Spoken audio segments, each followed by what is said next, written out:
happen eventually. 하나님께서 오늘 우리에게 주신 말씀은 빌레몬서 13절부터 16절 말씀입니다. 이수정 집사님 성경 공독해 주시기 바랍니다.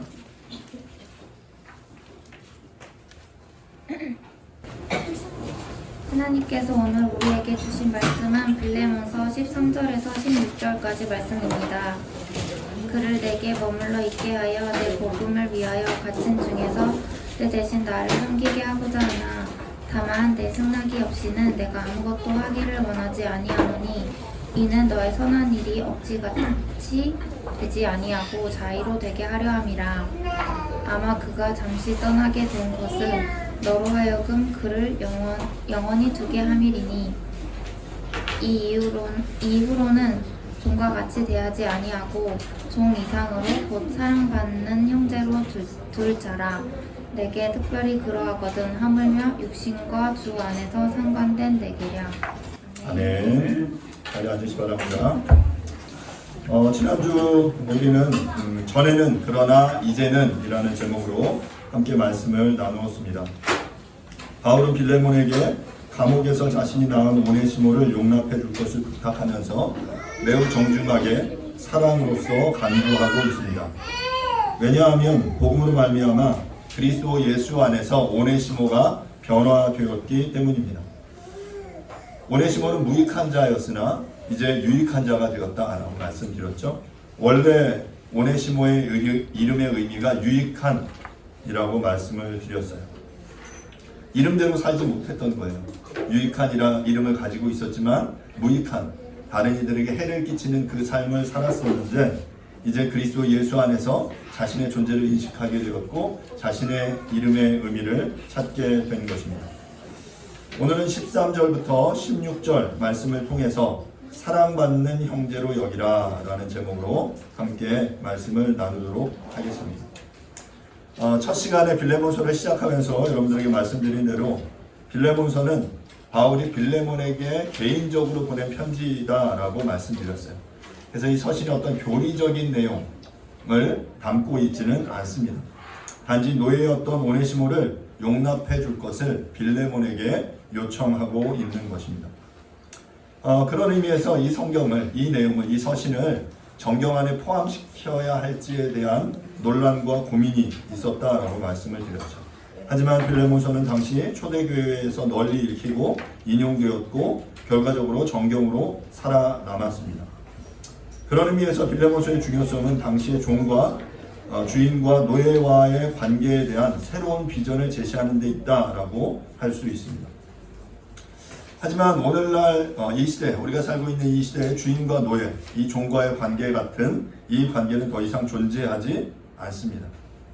그렇기 때문에 우리는 이 내용을 또 오늘날의 21세기에 맞춰서 또 적용하고 생각해 보아야 할 것입니다. 하지만 우리가 당시 1세기 로마 제국에서 노예가 아주 일반적인 존재였고 주인의 재산의 중요한 부분으로 치부되었던 시기에 바울은 주 안에서 남녀노소 빈부 귀천이 없음을, 모두가 주 안에서 한 가족임을 선포하고 있습니다. 계속 강조하지만 하나님의 은혜가 선포되면, 그래서 복음이 선포되면, 그래서 복음으로 말미암아 우리가 하나님 나라의 백성이 되면 이 신앙 안에서, 이 복음 안에서 우리의 모든 관계가 리셋되는 거예요. 새롭게 정렬되는 거죠. 이렇게 공학에서는 이제 얼라인먼트라고 하는데 이것이 이제 정렬되는 일들이 벌어지게 되는 것입니다. 성경은 이처럼 기독교 신앙은 하나님 나라의 복음은 체제 전복적이고 다른 말로 이야기하면 시대의 변혁적인 정신이다 라고 말씀드릴 수 있습니다. 복음이 전해질 때 구체제의 잘못된 관행들은 새롭게 정렬되고 리셋되고 복음이 들어가면 어둠이 물러나게 됩니다. 구체제의 잘못된 구습과 관행들이 판치고 있는 상황 속에서 복음이 선포되면 모든 것이 새로워지게 되는 것이죠. 어둠이 가득 차 있고 악함이 판치는 세상 속에서 빛의 복음이 전해질 때 어둠이 물러가고 악함의 그런 가치는 힘을 잃게 되는 것입니다. 이처럼 복음이라는 놀라운 가치를 중심으로 새롭게 되어지는 일들이 벌어지게 되는 것이죠. 그걸 뭐 정렬이라고 표현할 수도 있고 리셋이라고 표현할 수도 있겠습니다. 조금 더 과격하게는 체제 전복이 이루어지게 되는 것입니다. 업사이드 다운, 네, 새로운 나라가 우리 가운데 펼쳐지게 되는 것이죠. 위에 있던 것이 낮아지고 낮아졌던 것들이 높아지고 그 깊은 골들은 메꾸어지고 그 높은 산은 낮아지는 이 일들이 이 복음 안에서 이루어지게 된다라는 것입니다. 바울은 자신의 서신서를 통해서 복음 안에서 새로운 관계들을 자주 강조했습니다. 빌레몬서는 종과 노예의 관계를 조금 더 초점에 맞춰서 그 예전에 너에게 무익했던 그 노예 종을 용납하고 용서할 것을 이야기하고 있지만 이외에 바울의 여러 다른 서신서들을 보면 복음 안에서 남편과 아내 또한 부모와 자식, 주인과 종들의 관계를 다시금 재조명하고 있는 것을 우리는 볼 수 있습니다. 이러한 놀라운 이야기는 지금으로 봤을 때 너무나 당연한 이야기이지만 그 당시 초대교회 1세기 그 시대에는 그 사회를, 세상을 시끄럽게 하는, 혼란스럽게 하는 그러한 메시지였습니다. 그렇지 않습니까? 여러분, 그 모두가 그 남자와 여자에 대해서 구분짓고 그들을 다른 시각으로 바라보는 그 세상 속에서, 종과 노예의 관계가 너무나 당연한 그 세상 속에서 부모가 자식을 자신의 소유물로 여기고 그 생명조차도 그 모든 생사여탈권을 그 아버지가 가지고 있는 그 시대 속에서 그것이 아니라 그리스도 안에서 정말 그 새롭게 되었다라고 선포하는 그 메시지는 많은 사람들에게 충격을 가했을 겁니다. 그로 인해서 그 복음이 위태롭게 될 수도 있었지만 또 어떤 사람들에게는 그 복음이 마치 비처럼 여겨졌을 거예요. 마찬가지로 19세기 여성 인권이나 노예 문제, 20세기의 인권이나 낙태 반대 운동은 기독교적 가치와 가르침이 그 근간에 위치한다라고 말할 수 있습니다. 지금 이러한 운동이 일어나는 그 배경에 보면 다 기독교 복음이 있었어요. 복음이 들어가고 그 복음으로 그 사회 정신, 사람들의 정신이 계몽되고 변화되었을 때 사람들은 그 복음의 빛에 비추어서 이 시대의 인권, 이 시대의 문제를 새롭게 바라볼 수 있게 되었고 또 그것은 그 사회의 변화로까지 이어지게 된 것이죠. 오늘은 구체적으로 바울이 빌레몬에게 어떤 요청을 하고 있는지 말씀을 통해 여러분들과 함께 생각해 보도록 하겠습니다. 먼저 13절입니다. 제가 13절 말씀을 읽겠습니다. 그를 내게 머물러 있게 하여 내 복음을 위하여 갇힌 중에서 내 대신 나를 섬기게 하고자 하나. 바울은 오네시모를 자신의 곁에 머물게 하기를 원했습니다. 그도 그럴 것이, 생각해보면 바울은 로마 감옥에 있었고 아주 갇힌 상태는 아니라 가택연금과 같은 수준이라고 말씀드렸지만 그를 옆에서 돕는 여러 사람들이 필요했을 거예요. 이번 주 중에 그 김영삼 대통령의 그 아내였던 손 여사가 돌아가셨다라는 이야기를 듣습니다. 그분들이 그 상도동인가요? 상도동 그 자택에서 여러 번 가택연금을 당했던 것을 아마 여러분들이 알고 계실 거예요. 그 가택연금 당했을 때 그 집에 수많은 그 민주 인사들이 모여서 그 한국의 민주화를 도모하던 그런 일들이 있었어요. 그때 그 일들을 옆에서 도와줬던 분이 바로 손 여사라고 합니다. 그들에게 먹을 것들을 공급하고 그 필요한 자리들을 공급하고 그들이 편안하게 그런 이야기들을 나눌 수 있는 자리를 제공하는 역할을 누군가 해야 됐던 거죠. 아마도 이 바울에게도 그런 역할을 할 사람들이 필요했을 거라고 생각해요. 로마의 그 갇힌 상태이지만 그 안에서 하나님 나라의 복음을 전했어요. 오네시모도 어찌 보면 그런 상황에서 복음을 들었고 이제 이어서 계속 바울이 그런 사역을 하려면 그를 돕는 누군가가 옆에 필요했었겠죠. 아마도 그 역할을 오네시모가 했을 거다라고 생각이 됩니다. 그래서 바울은 지금 이야기하는 거예요. 내 복음을 위하여 갇힌 중에서 그를 내가 머물러 있게 하기를 원한다. 그가 있는 것이 나에게 유익하다. 하지만 내 대신 그 나를 섬기게 하고자 하지만 내가 너에게 그를 다시 돌려보낸다라고 이제 다음 절에 이야기하고 있거든요. 빌레몬보다 바울에게 오네시모가 더 필요한 존재였습니다. 그래서 바울 자신의 곁에 그를 두고 싶었지만 그는 지금 자기 중심적인 이기적인 결정을 거부하고 오네시모를 빌레몬에게 돌려보내는 결정을 하고 있는 것입니다. 참으로 신앙의 성숙은 이게 자기 중심성의 극복과 비례한다라고도 말할 수 있습니다. 이기적인 자기 중심적인 욕구는 너무나 일반적이에요. 하지만 신앙의 성숙이 사랑이 이를 극복하게 할 수 있습니다. 지난주 금요일날 성경을 읽으면서 읽었던 이제 본문 중에 좀 이렇게 이야기 나눴던 부분이 마리아와 마르다의 이야기였어요. 그 이야기를 읽으면서 마리아는 예수님의 발 앞에서 말씀을 듣는 더 좋은 것을 선택했고, 마르다는 그 말씀을 듣는 일을 돕는 일을 선택을 했어요. 그런데 문제가 생겼죠. 왜 문제가 생겼냐면 마르다가 마음이 불편한 거예요. 나는 여기서 열심히 이렇게 일하고 있는데 저기 마리아는 좀 앞에 이렇게 딱 앉아가지고 말씀에 막 집중하고 이렇게 듣고 있는 게 막 불편한 거예요. 예수님, 저 마리아도 좀 나와서 나를 좀 돕게 해 주십시오. 예를 들면 이렇게 주일날 지금 저희 그 사모님이 지금 마르다 역할을 하시잖아요. 만약 이제 뒤에서 막 이렇게 하면서 저한테 와서 목사님, 저 수진 집사 나를 좀 돕게 해주세요. 이제 그렇게 얘기를 할 수 있겠죠. 그때 목사님께서 뭐라고 말씀하셨냐면 수진 집사는 더 좋은 걸 선택했다. 말씀을 듣는 것이 옳다라고 이야기를 하셨어요. 자, 그럼 여기서 이제 핵심은 1차적인 핵심은 말씀을 듣고 그 얘기에 집중하는 것이 옳고 좋은 일이다라는 메시지예요. 그래서 그 일을 위해 혹시 다른 것들이 부산하게 문제가 된다면 다 내려놔라. 예를 들어서 지금 식사 준비 좀 늦어져도 된다. 옆에서 누가 좀 시끄럽게 해도 그거에 신경 쓰지 말고 말씀에 집중해라. 이게 1차적인 메시지예요. 맞죠?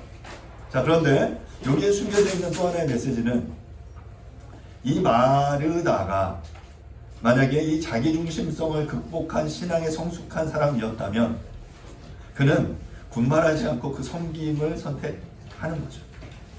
그리고 그 성숙함이 있을 때 우리는 다른 모든 이들은 그 예배에 더욱더 집중할 수 있게 되는 거죠.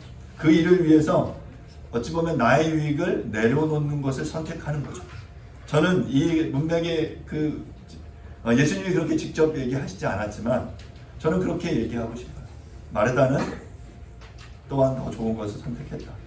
마르다의 그 섬김을 통해서 아돌세칸드 다른 사람들이 하나님 앞에 더 기쁨으로 나아갈 수 있는 그 길을 제공하는 것이라면, 그리고 그것을 자신의 자원함으로 자신의 기쁨으로 선택한 것이라면 마리아는 아니죠. 마르다는 더 좋은 것을 선택한 거다라고 감히 말씀드릴 수 있습니다. 사랑하는 여러분, 믿음이 자라가면서 내가 하고 싶은 것, 나를 위한 선택들을 우리가 할 수 있지만 그것들을 내려놓는 것, 그래서 그 자기중심성을 극복하는 것이 신학의 성숙임을 여러분 기억할 수 있기를 간절히 바랍니다. 예를 들면 우리는 피곤하면 쉬고 싶습니다. 그렇죠? 그리고 맛있는 음식이 있으면 어떻게 하고 싶어요? 먹고 싶습니다. 내가 먼저 먹고 싶어요. 하지만 우리는 피곤해도 우리 자녀들을 섬기기 위해서 그 피곤함을 마다하지 않습니다. 딸기가 있으면 오늘도 딸기를 준비했어요. 지난주에 딸기가 너무 인기가 많아가지고 딸기를 준비했어요. 자, 그런데 앞서서 자기중심성의 선택이면 앞에 서서 음식을 퍼가는 사람이 딸기를 다 가져가는 게 우리의 자기중심성이에요. 내가 좋아하는 거, 예를 들어서 반찬도 종류별로 나오잖아요. 근데 이제 마음에 드는 반찬들 나올 때 있잖아요. 그러면 우리의 본성의 선택이면 다 가져가야죠. 다 쓸어 담아서 가는 거죠. 하지만 우리는 그런 선택을 하지 않죠. 왜냐하면 뒤에 서 있는 아이들을 선택하고 내 뒤에 먹는 누군가를 생각하기에 우리는 이거 2개 더 담고 싶지만 하나만 담는 그런 선택들을 합니다. 여러분, 이것이 신앙의 성숙이에요. 아이들을 위해서는 마찬가지죠. 아빠가 먼저 좋은 거 다 먹고 싶지만 때로는 그것들을 내려놓고 아이들을 위해 양보합니다. 제가 집에서 그것 때문에 맨날 혼나요. 어제 던킨을 사왔는데 던킨 도너츠를 딱 먹으려고 그랬더니 저희 아내가 어떤 거는 먹지 말래요. 그 애들을 위해서 스트로베리 잼 그런 거는 그거는 한결이 한솔이를 위해서 2개 산 건데 제가 그거 홀랑 먹어버리면 애들이 이제 못 먹으니 먹지 말래요. 그럼 막 마음에 속상하지만 하지만 말을 듣고 성숙함으로 그 선택을 포기하죠. 이거 먹어도 예, 한솔이가 저 먹어도 된답니다. 그래서, 훨씬 더 저보다 성숙한 아이인 것 같아요. 신앙의 성숙은 이처럼 자기 중심성을 극복하는 거예요. 피곤하지만 힘들지만 그 사랑하는 사람의 유익을 위해서 나의 것들을 내려놓는 선택을 하는 것, 바로 그것이 신앙의 성숙입니다. 지난 수요일 날 제가 그 수요일마다 전주대 수업 간다고 말씀드렸잖아요. 이번 주는 첫 주라 오리엔테이션을 좀 일찍 끝냈어요. 한 타임만 하고, 원래 이제 2타임짜리인데 한 타임만을 일찍 좀 마치고 집에 갔더니 11시가 조금 넘는 시간이었습니다. 근데 이제 집에 갔는데 아내가 창에 앉아서 뭐 바느질을 하고 있는 거예요. 그래서 뭐 하고 있냐고 그랬더니 그 한결이 이제 고등학교 들어갔는데 이름표가 옷마다 뭐 체육복 옷에다가 막 이름표를 붙여야 됐나 봐요. 잘 하지도 못하는 그 바느질을 그 밤에 하고 있는 거예요. 새 학기 시작해서 제일 피곤하고 힘든 시간입니다. 몸으로는 너무 피곤해서 그냥 쓰러져 자고 있어야 맞는데 그 아이의 그 부분을 위해서 열심히 바느질을 하고 있더라고요. 띄엄띄엄해서 이게 제대로 됐는지는 잘 모르겠지만 왜 그런 선택을 합니까? 왜 그렇죠? 사랑하기 때문에 그래요. 그리고 그것이 그 선택을 하는 것이 그 다른 사람을 위해서 더 이롭다라고 생각하기에 나에게 유익한 것, 내가 더 하고 싶은 것들을 조금은 내려놓는 그 선택을 하는 것, 그것이 바로 신앙의 성숙입니다. 지금 사도 바울이 그러한 선택을 하고 있는 거예요.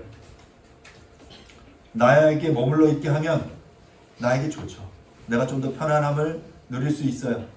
그렇게 하고 싶어요. 하지만 그는 어떤 선택을 합니까? 14절입니다. 다만 내 승낙이 없이는 내가 아무것도 하기를 원하지 아니하노니 이는 너의 선한 일이 억지같이 되지 아니하고 자의로 되게 하려 함이라.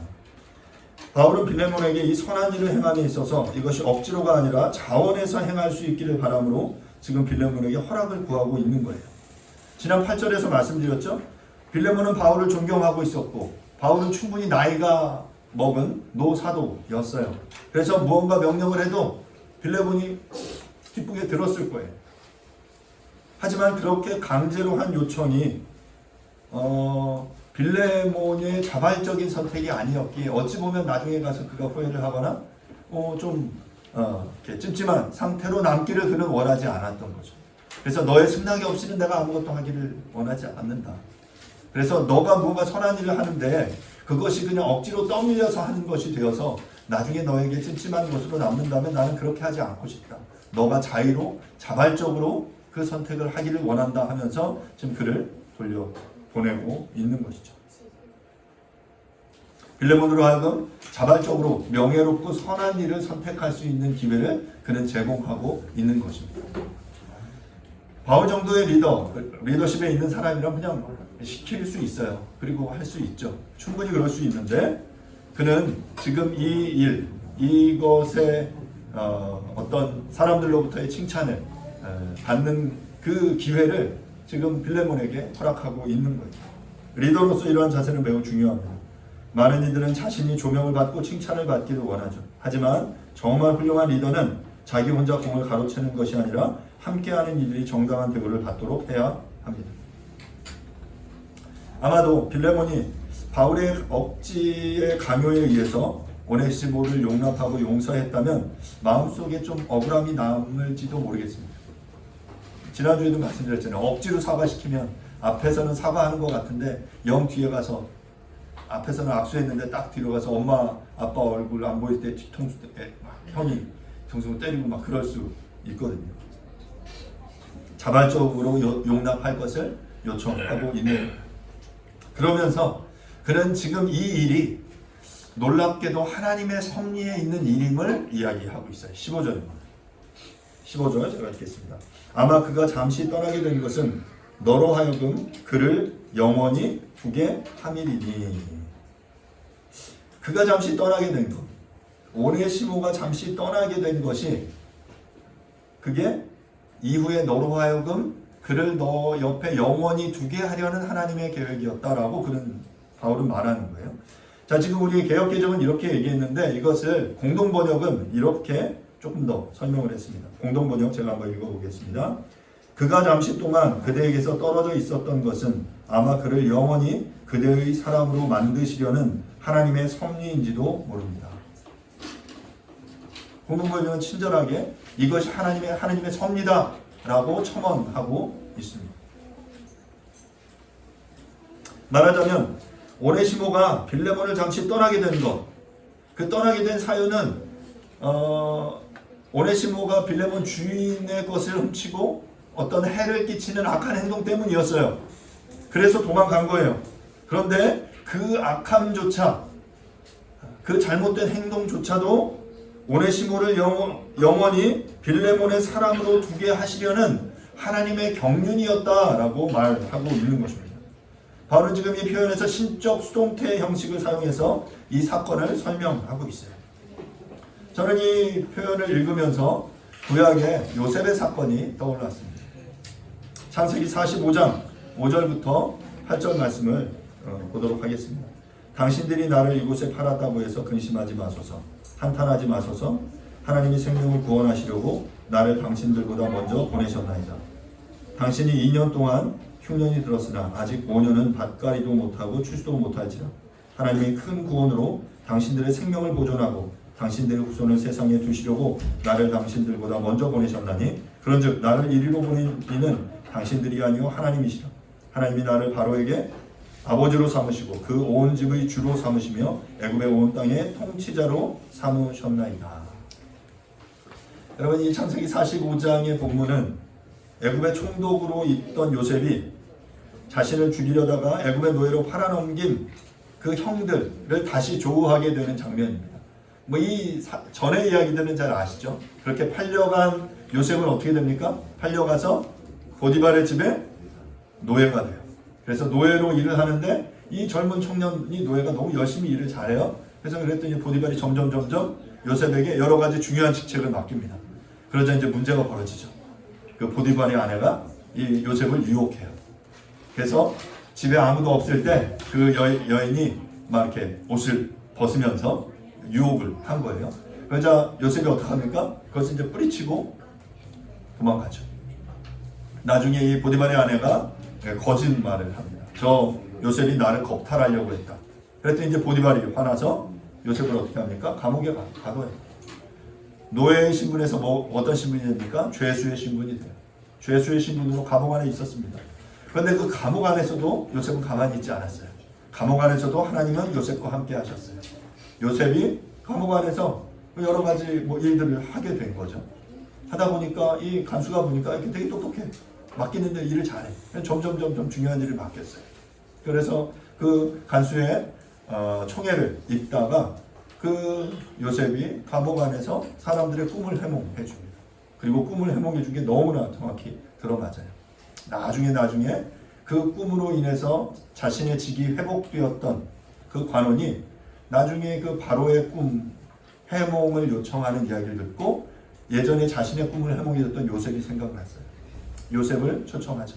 불러서 요셉으로 하여금 바로의 꿈을 해몽하게 합니다. 그리고 그 꿈을 해몽했더니 그 꿈이 맞아요. 바로가 깜짝 놀라서 이제 그 죄수였던 요셉을 애굽의 총리로 선택을 합니다. 그래서 지혜롭게 이 애굽을 다스리도록 하는 역할을 해. 그래서 그 당시에 어떤 일들이 벌어지냐면 요 본문에서도 나오는 것처럼 7년 동안의 기근이 벌어지고 있는 거죠. 7년 풍년이 있다가 이제 7년 흉년이 들기 시작해서 굉장히 어려움을 겪게 되는 그때 요셉이 그 7년 동안을 잘 준비함으로 이 7년 흉년을 잘 버텨나가는 그러한 시기였습니다. 그 상황에 2년이 지났는데 자, 애굽의 나라는 요셉으로 인해서 그 7년 동안 그 창고를 엄청 짓고 그 모든 여러 곡식들을 막 잘 저장했어요. 저장해서 그걸 가지고 버티고 있는데 주변의 나라들은 어떻게 됐을까요?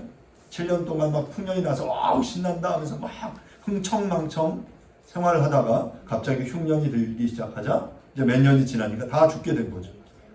다 이제 굶어 죽게 됐는데 막 소식이 들려와요. 저 애굽 땅에 곡식이 있다. 저 애굽 땅에 그 총리가 있는데 그 총리가 지혜롭게 관리해서 그 땅에는 먹을 것이 풍부하다. 그랬더니 이제 사람들이 그곳에 가는 거죠. 가서 막 보물을 싸들고, 왜냐하면 그 아무리 그 보호하도 먹을 수는 없으니까 가져가서 그것을 그 곡식으로 바꿔오는 그런 일들을 하게 된 거예요. 그 장면입니다. 지금 이 형제들도 굶어 죽게 돼서 이제 곡식을 얻기 위해서 갔다가 이제 요셉과 다시 조우하는 그런 장면이 바로 이제 45장의 장면이에요. 뭐 그 앞에 여러 사건들이 있지만 이제 그 형제들과 딱 만나서 형제들과 식사하는 자리, 그리고 이제 형제들 앞에 내가 바로 당신들이 과거에 죽이려 했던, 당신들이 애굽에 팔았던 그 막내 동생입니다 라고 자신을 소개하는 그 장면. 형들이 어땠을까요? 형들이 그걸 보고 와, 죽었던 우리 막내가 그 요셉이 살아났구나 하고 막 기뻤을까요? 아니죠. 막 귀신을 만났듯이 놀랐을지도 몰라요. 그리고 그 마음속에 어떤 두려움이 있었을 거예요. 우리가 죽이려고 했으니까 지금 저 권력을 가진 요셉이 우리를 모두 해할지도 몰라. 이런 두려움 속에 있었던 상황에서 지금 본문을 요셉이 형제들에게 이야기하고 있는 거죠. 5절에 다시 한번 보세요. 당신들이 나를 이곳에 팔았다고 해서 근심하지 마소서. 지금 근심하고 있는 거예요. 근심이 아니라 두려워하는 거죠. 죽일지도 모르겠다. 자, 그런데 하나님이 생명을 구원하시려고 나를 당신들보다 먼저 보내셨습니다.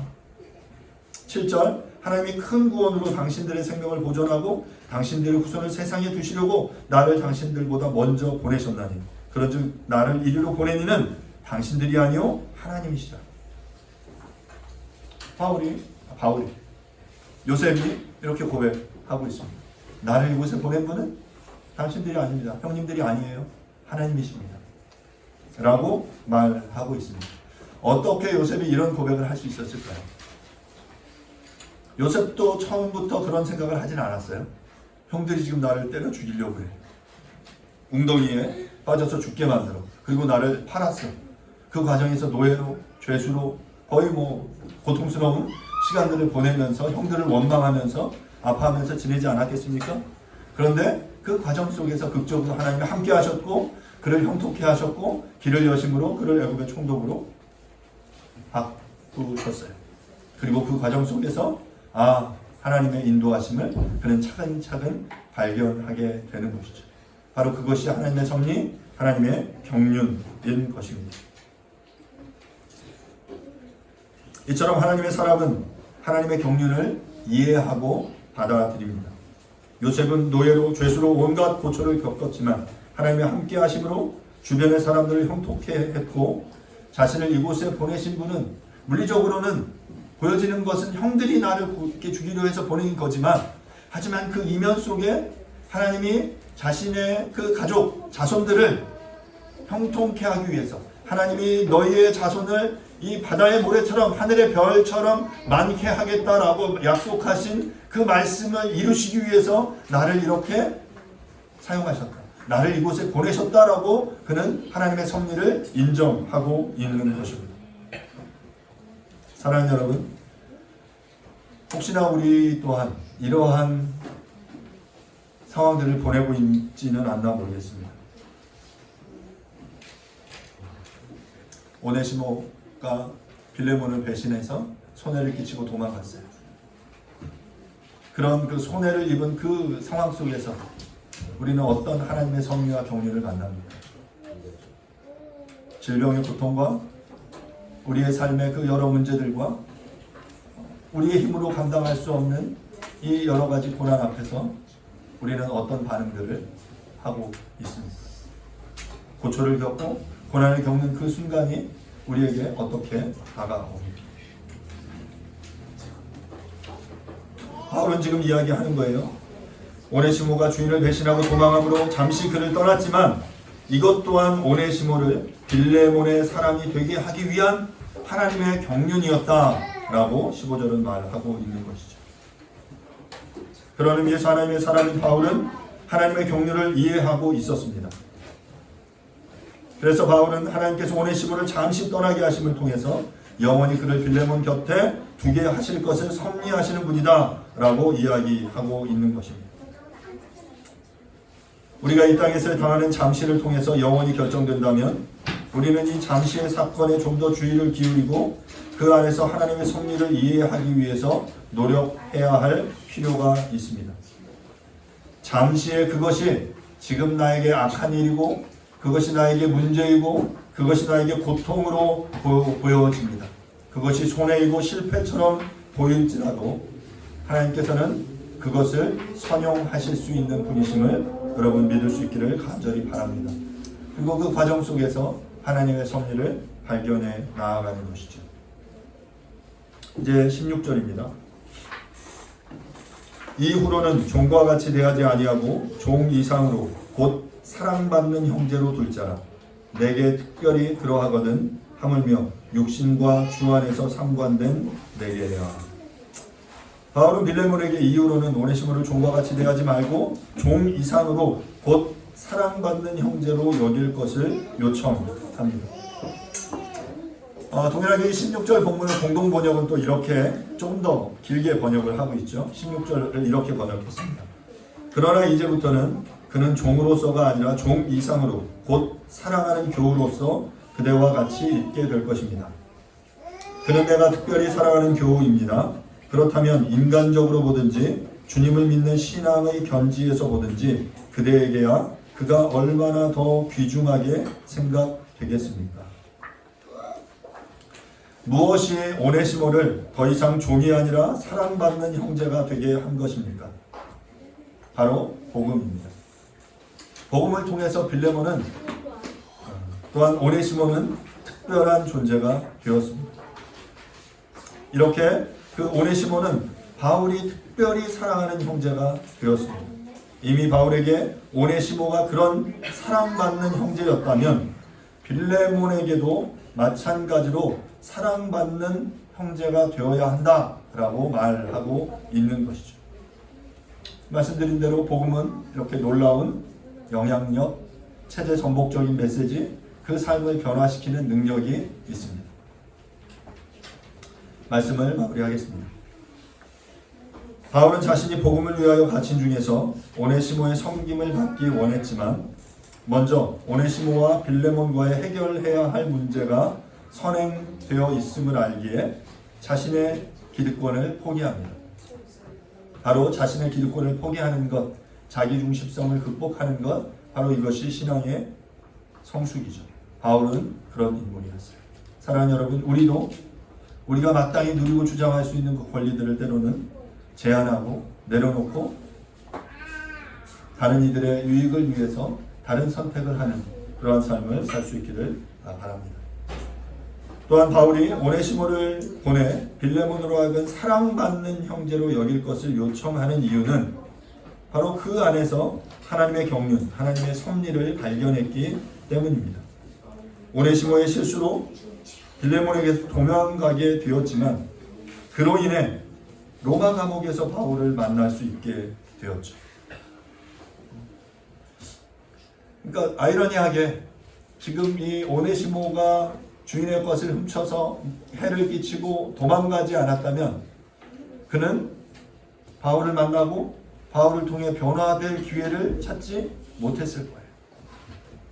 그런 의미에서 이 실수와 이 잘못 또한 하나님이 역사하실 수 있는 그 섭리의 통로가 될 수 있다라는 것이죠.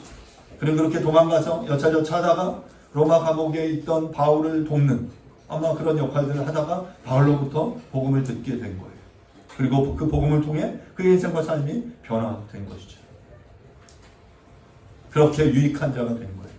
무익하게 해를 끼치는 자였으나 이제 그 안에서 복음을 만나 유익한 자가 되었고 그래서 바울에게 유익을 끼치는 자가 되었지만 이제 바울은 어찌 보면 이 상황 속에서 오네시모는 유익한 자가 되었지만 그 마음속에 과거의 자신의 그 잘못에 대한 그 어떤 빚진 마음이 그에게 여전히 있었을 거라고 생각합니다.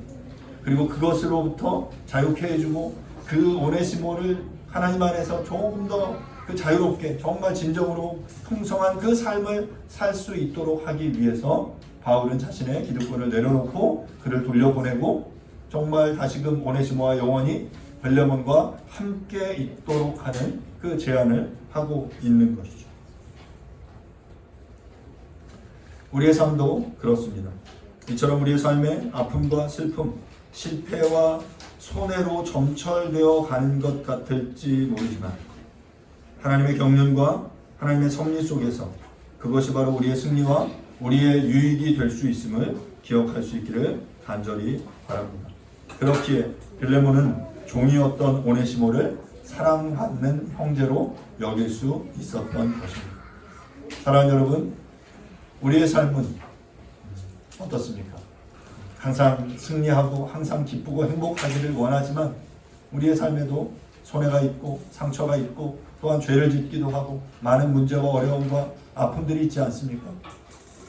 그래서 고민하고 고통스럽게 생각하지만 그 과정을 우리가 하나님과 함께 동행함으로 요셉처럼 하나님의 형통케 하심을 누리고 경험함으로 그 예전의 과거의 상처와 아픔이 그리스도 안에서 승화되어서 하나님의 섭리로 정말 더욱더 영광스러운 일을 이루어내시는 그 하나님의 귀하고 아름다운 통로가 모두 다 되어갈 수 있기를 간절히 바랍니다.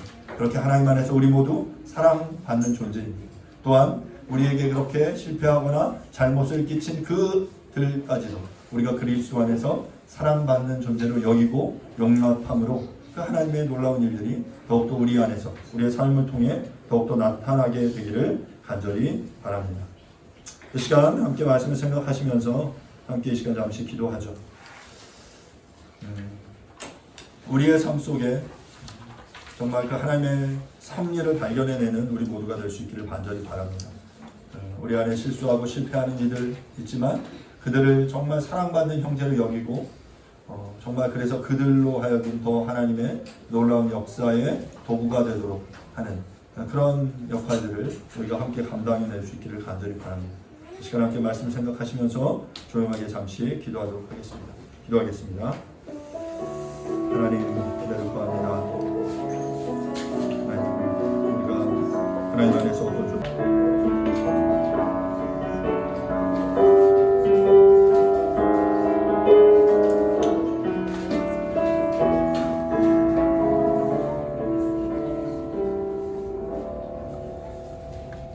그를 내게 머물러 있게 하여 내 복음을 위하여 갇힌 중에서 내 대신 나를 섬기게 하고자 하나 다만 내 승낙이 없이는 내가 아무것도 하기를 원하지 아니하노니 이는 너의 선한 일이 억지같이 되지 아니하고 자유로 되게 하려 함이라. 아마 그가 잠시 떠나게 된 것은 너로 하여금 그를 영원히 두게 하려 함이니 이후로는 종과 같이 대하지 아니하고 종 이상으로 곧 사랑받는 형제로 돌자라. 내게 특별히 그러하거든 하물며 육신과 주 안에서 상관된 내게랴. 주님, 오네시모가 무익한 자였으나 그리스도 안에서 유익한 자가 되었습니다. 그래서 정말 다시 빌레몬에게 돌아가 그 안에서 그 감추어졌던 하나님의 섭리를 하나님의 경륜을 이루어내도록 바울이 요청하고 있습니다. 그래서 정말 종이었지만 사랑받는 형제로 여기라고 요청하는 이 요청 앞에 빌레몬은 반응합니다. 주님, 우리의 인생과 삶은 어떠합니까? 하나님의 경륜을 우리가 이해하고 발견하지 못하고 나의 삶의 문제에 우리가 머물러 있고 그 안에서 고민하며 고통하고 있지는 않습니까? 주님, 간절히 구하오니 우리 가운데 오셔서 정말 하나님의 감추어진 그 비밀을 깨닫게 하여 주시옵소서. 인생 가운데 고난과 고통이 있지만 실패와 손해가 있지만 그런 약함과 정말 그 쓰러짐이 우리 가운데 있지만 그 안에 정말 주님이 우리와 함께 하심으로 우리로 하여금 견디게 하시고 인내하게 하시고 정말 궁극적으로 하나님의 역사하심을 드러내는 통로로 우리를 사용해 주시기를 주님 간절히 원합니다. 그래서 때로 우리가 용납할 수 없었던 그 상황들을 용납하고 그것들을 받아들이고 정말 그것이 그리스도 안에서 아름다운 그 결과로 열매로 이루어지는 것들을 우리로 볼 수 있도록 주님 도와주시옵소서. 하나님 우리에게 은혜를 베풀어 주시옵소서. 그런 더 넓은 마음을, 그 성숙한 마음을 우리에게 허락하여 주시옵소서. 그 일을 이루실 그 주님을 찬양합니다. 감사드리고 예수님의 이름으로 기도합니다. 아멘. 교리문답 10번 문안입니다. 하나님은 넷째 계명과 다섯째 계명에서 무엇을 명하십니까? 하나님은 넷째 계명에서 안식일에 공예배와 개인 예배를 드리고 일상적인 업무를 하지 말며 주님과 다른 사람들을 섬기면서 영원한 안식을 고대하라고 명하셨습니다. 다섯째 계명에서는 부모님을 사랑하고 공경하며 그들의 영혼 훈련과 가르침에 순종하라고 명하셨습니다. 아멘. happen eventually.